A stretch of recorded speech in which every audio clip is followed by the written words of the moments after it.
Antarctica is the pulse, the heartbeat of planet Earth. As it shrinks and grows, it impacts all of the world's oceans, every continent.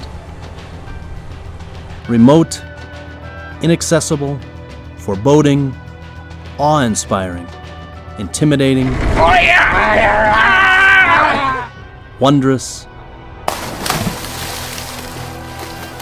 stunning, terrifying, frozen. But today, Antarctica is on the verge of change. Big change.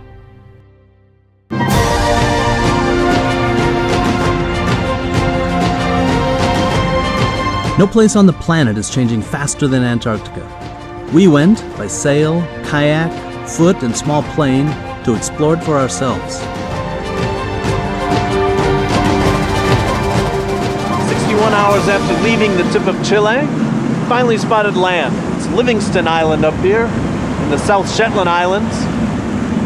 It's about 9 o'clock at night. Sometime in the early morning we'll round the corner. And by sometime tomorrow morning we'll take our first steps on Antarctica. I've spent a lot of time in Antarctica and in the Southern Ocean. In fact, more than anyone else in the world in a kayak.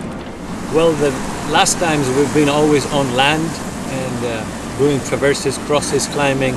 This is a very different trip because we will be on the water mainly. And to me, that it's daunting to a certain extent because this is not my environment. My environment is on ice, on rock, on mountains. Openly admit I'm the land lover of the group. Love the ocean, but when you only have 3 minutes to live or stay conscious in this temperature water, it makes you a little nervous. Seabirds are my favourite type of birds, and it's pretty much a dream to go to the Antarctic Peninsula where, you're just surrounded by them. Change is coming to Antarctica on many fronts.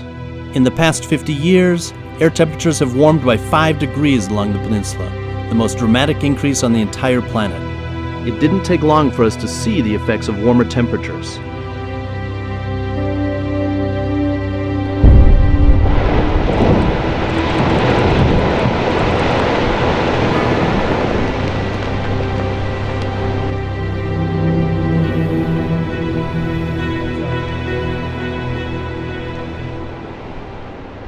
Its ice is suffering. So is its wildlife. Perhaps most impacted by the warming are its penguins, who are built for cold, not wet and rain. On Peterman Island, I spoke with penguin researcher Melissa Ryder. We're starting to see birds just in the last 2 or 3 years that are moving further south. So what that tells us is that the conditions are becoming a little bit more warmer and better, more hospitable for the Gen 2 lifestyle. Even from last year to this year, we've lost 20% of our Adelie penguins in just 1 year. There may be no more Adelies on Peterman Island in 2021.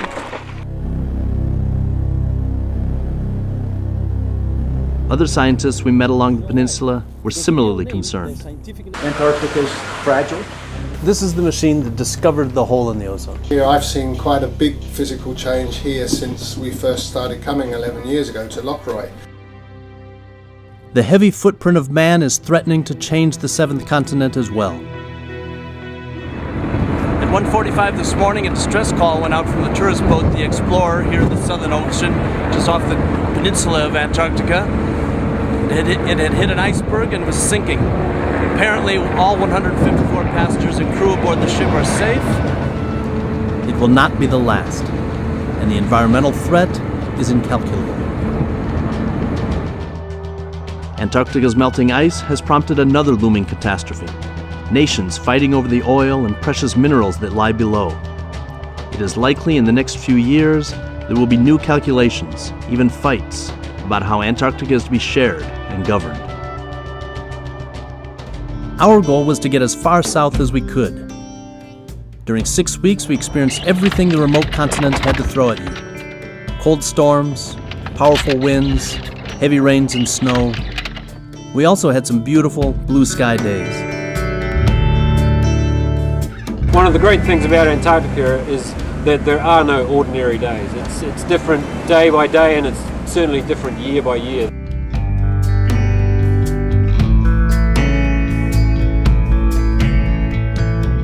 I think the real Antarctica has arrived. You get lulled into a little sense of calm. given how pretty it is, but now it's blowing about 40.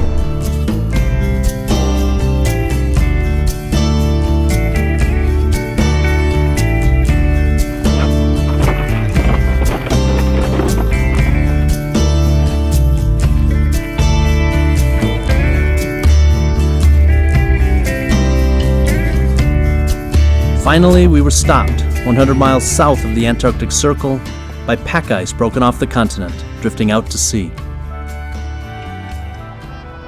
We were lucky to see it now, because as Antarctica changes, evolves, continues as the pulse of the planet, it impacts us all.